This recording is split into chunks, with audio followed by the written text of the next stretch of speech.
is the Yeeha system, which is of Chinese origin with Pakistan. You can see some quadcopters and you can see one odd Sonka drone hanging by the wire. All these have been brought down by our trained crew and air defense systems.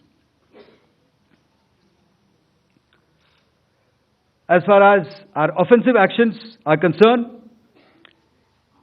yesterday I had already shared some details about the targets engaged by the Indian Air Force. The composite picture of the Indian Air Force targeting so far is now shown on the screen. As you can see, we have targeted the length and breadth of the adversary. I'm sure most of you would have already seen the effect of these strikes on ground, courtesy the large number of videos and photographs being circulated in the media. A few representative examples from the open source are now being shown to you on the screen. In fact, two of them. This is the strike on the Noor Khan Air Base. And you can see the effect. I'm sure most of you have seen the video. I have also picked it up from your sources only. And this is the aftermath of our strike at Rahim Yar Khan Air Base. You can see the massive crater that it has left on its runway.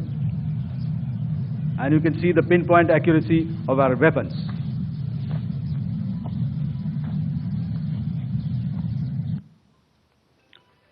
So with that, giving you an overview of how our air defense systems have thwarted the enemy drones, their fighter aircraft, their missiles, and resulted in minimal losses on our side.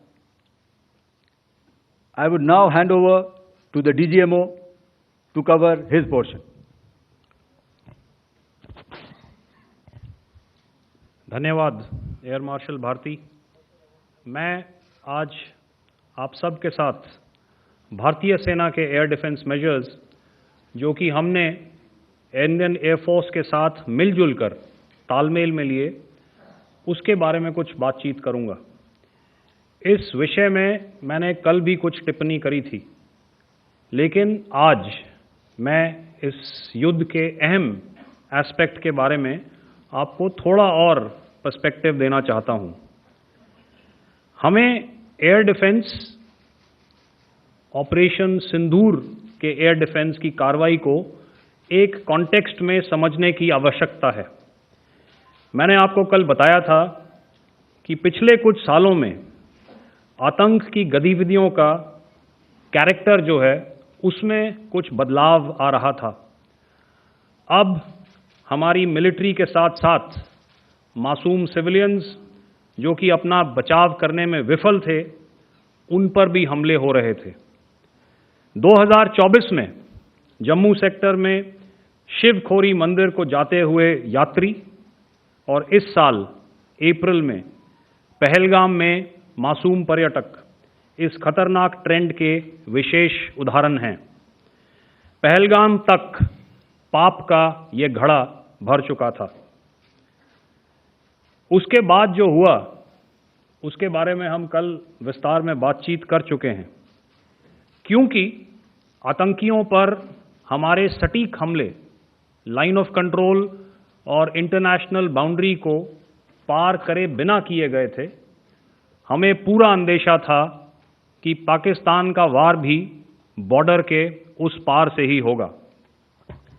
इसलिए हमने अपनी air defence की पूरी तैयारी पहले से ही कर ली थी। हमारी इन्वेंट्री में शामिल काउंटर मैन्ड एरियल सिस्टम्स,